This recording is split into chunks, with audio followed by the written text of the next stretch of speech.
¿Quién estafó a quién? El empréstito de la Baring Brothers y la conformación del Estado argentino. Como es sabido, la enfiteusis se decretó con el objetivo de colocar la tierra pública como garantía frente a la contratación de un posible empréstito externo.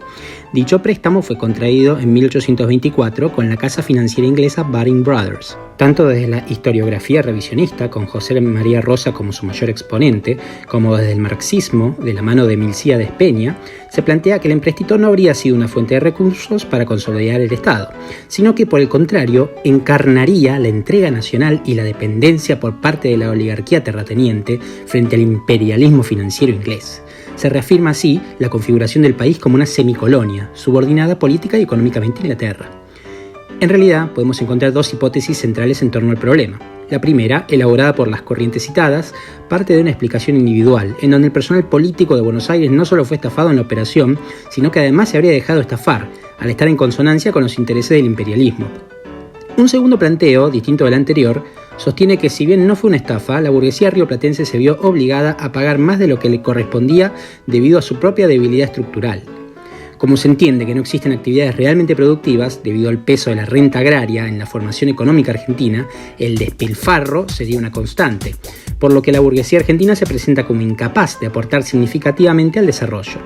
A nuestro entender, ambas hipótesis no permiten explicar el fenómeno del endeudamiento de manera acabada.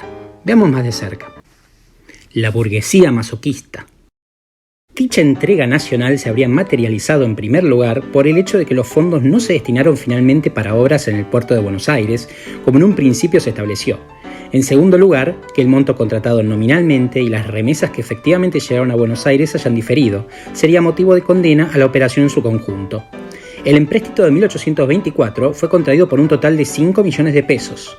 Como el empréstito se tomó legalmente al 70% de su valor nominal, mientras el 30% fue adjudicado al consorcio de capitalistas encargados de contraerlo en representación del Estado de Buenos Aires, sumado a las reducciones por comisiones, intereses y amortizaciones, esto indicaría, para estas corrientes, una expresión del saqueo al que fue sometida la nación, ya que finalmente al país ingresaron unos 2.800.000 pesos aproximadamente. En tercer lugar, se suma la cuestión de que los dividendos fueron ingresados al país, en mayor medida, a partir de letras de cambio y no en onzas de oro. El hecho de que todos los préstamos se realizaban en letras de cambio debido a la facilidad del transporte frente a las onzas se ignora. Así todo, una parte significativa del préstamo llegó efectivamente en onzas y estuvo a disposición del Estado porteño. De los 2.846.400 pesos fueron recibidos en letra de cambio 2.192.524 pesos y en onzas de oro 653.876 pesos. Por último, que un empréstito de 2.800.000 pesos se hayan terminado pagando 23.700.000 pesos fuertes, es decir, prácticamente 8 veces más, sería otro aspecto del fraude al que habría sido sometida la Argentina. Como vemos, para esta corriente, la burguesía argentina y su personal político habrían hecho todo lo posible para salir perdiendo en la operación. Se ve que a los hombres del siglo XIX les gustaba dilapidar dinero porque sí.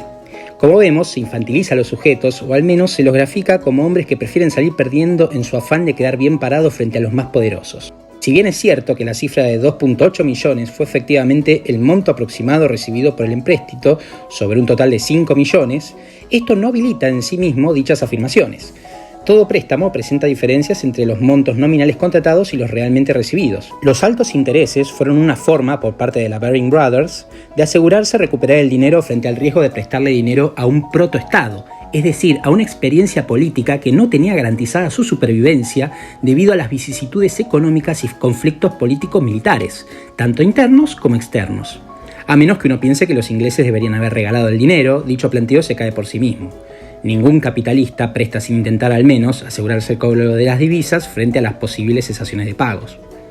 El personal político era muy consciente de las limitaciones, pero veía a pesar de ello la posibilidad de sacar beneficios de la operación. Probablemente de lo que no era consciente del todo era de los cambios en la economía y los efectos de la guerra con el Brasil a largo plazo. Es así que el dinero recibido fue utilizado para encarar esa guerra, que si bien no la ganó, al no poder apropiarse de la banda oriental, sí consiguió frenar la expansión brasileña. Las variables verdaderamente significativas para medir el peso real del empréstito no deberían ser cuestiones superficiales como el nivel de los intereses, que todo préstamo incluye, ni el medio físico por el cual fue transmitido el valor. En última instancia, los fondos estuvieron a disposición del Estado porteño para reforzar la caja, lo cual era el principal interés de la clase política. El hecho de que el dinero no haya sido invertido en el puerto tampoco dice nada, ya que, como dijimos, se destinó a cuestiones más importantes.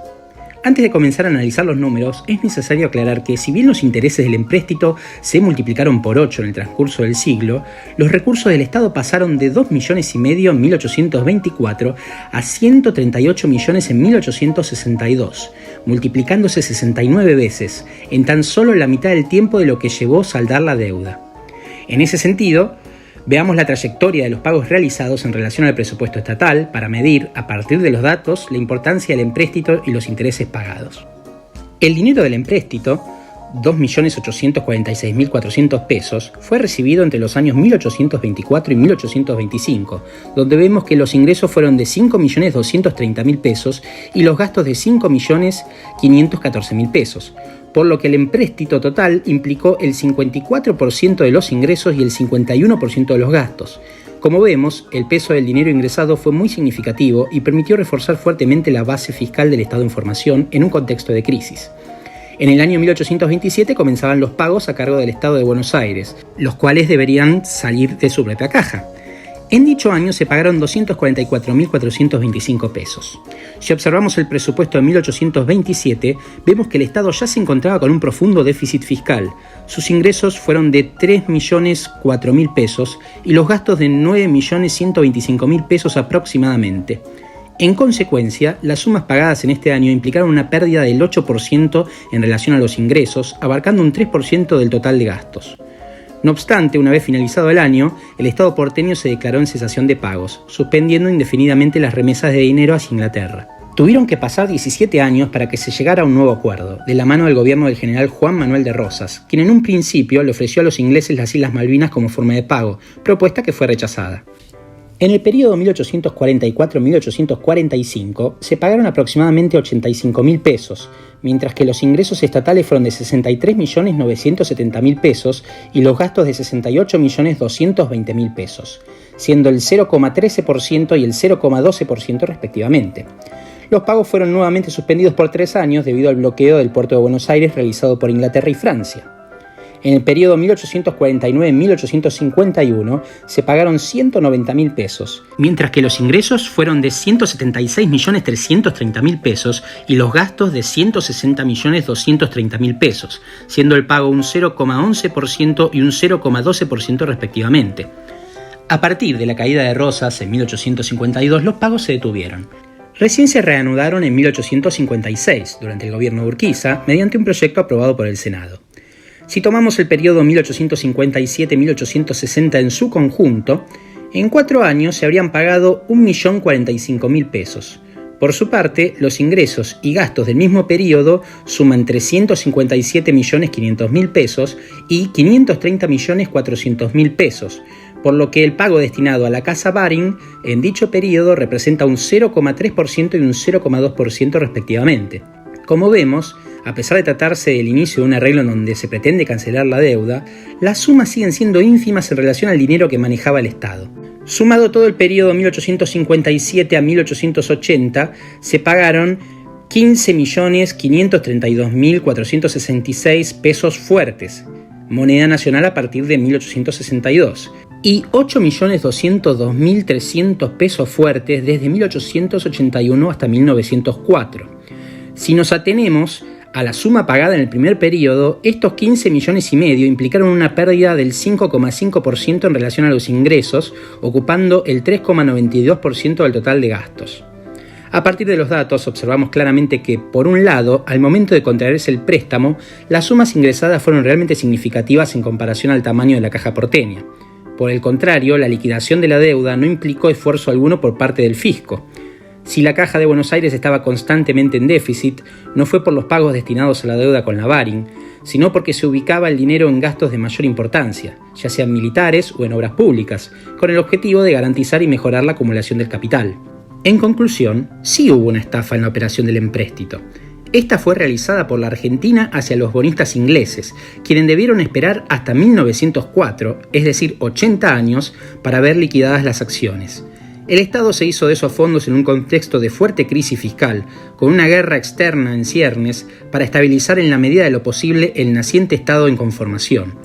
En consecuencia, al menos en este aspecto, la banca Baring salió perdiendo, ya que debió esperar a que dicho Estado se fortaleciera financieramente para poder recibir un dinero que, medio siglo después, a pesar de los intereses, ya no valía lo mismo.